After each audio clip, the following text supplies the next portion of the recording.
Wala mo ng toyo. Yung lomi muna, titikman natin.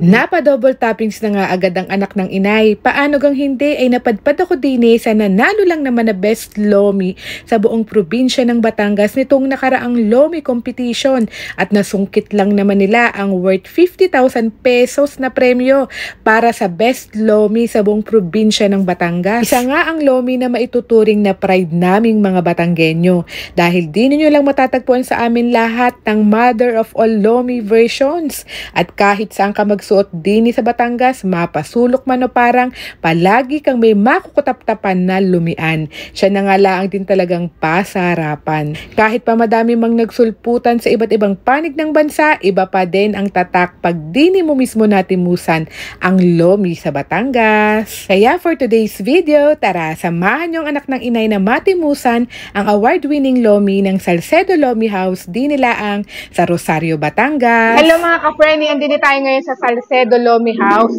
tinanghal na best lomi sa buong probinsya ng Batangas. Yan natin titimusan kung bakit nga ba sila ang tinanghal na best lomi din sa Batangas. Siyempre hindi natin yan palalagpasin, nandito lang din naman tayo sa Batangas. Susubukan natin ang kanilang lumi. Yan, dumayo pa ako din sa Rosario, Batangas para matikman yung kanilang lomi. Ang kakaiba sa lomi nila, parang nag-o-orange na mamula-mula yung kanilang lomi dito. Ayan o. Diba? Malaki siya. Nas-umorder din kami ng tamis anghang gisado para matry din natin. Marami siya. Ang in-order ko ay double toppings. Ayan. Kain tayo mga ka-friendly. Tikman natin kung anong ipinagkaiba ng lomi nila sa lomi ng iba. Ang mga toppings nila, chicharon, ewan ko kung ano to, chicken skin ata, meron silang chicharon bulaklak, atay, wala mo ng toyo. At saka, yung lomi muna, titikman natin.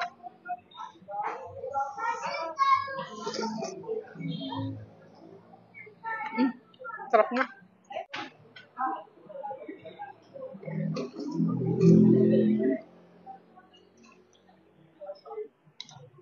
Regular lang in-order ko. Ayan. Ano?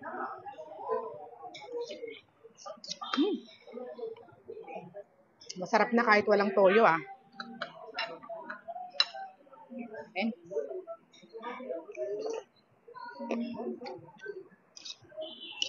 Ayos. Kasi tikman naman natin na rin. Ang daming lahok. Tamis anghang na nalaglag na itlog. Tamis anghang na chami. Ito ang kanilang chami. Yan, daming lahok oh. Talaga naman, nagkakalaglag. Lagyan mo ng kaldo. Titikme.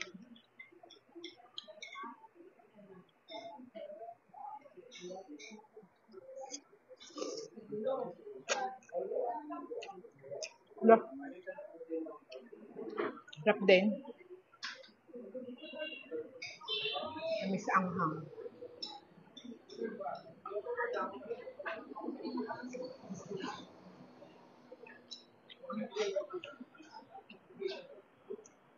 Ayos. Ang init. Pero lomi is life.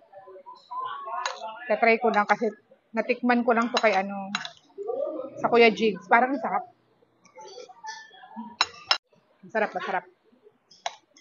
Masarap. Diba? Ayan. Yung chicharon.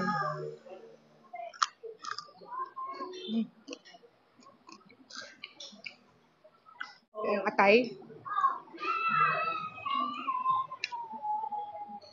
Dito mga ka-friendly, walang kikiam. Walang kikiam yung lomi nila. Walang kikiam.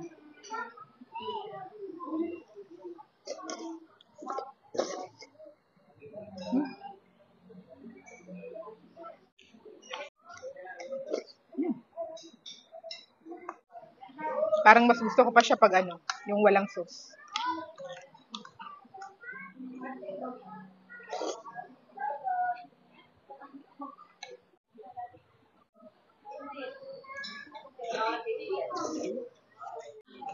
Dami ng lahok.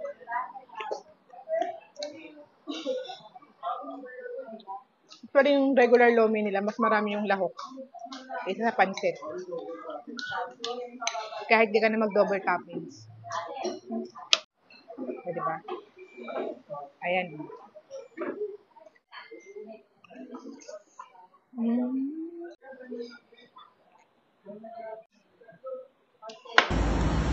Ayan, ito yung talagang pagkain ng lomi. Ilalagay mo siya sa kabilang plato, hindi mo siya dito mismo kakainin para mas masarap siya. Iba't iba talaga ang mga lomi sa Batangas. Kung na-curious nga din kayo kung bakit sila ang tinanghal na grand winner sa best lomi sa buong probinsya ng Batangas, ay matimusan at mahusgahan kung ano nga ba ang pinagkaiba nila sa sanayan nating tatak na loming Batangas. That's it! Pinito na! A la próxima! Ciao! Tamang tamis ang lang.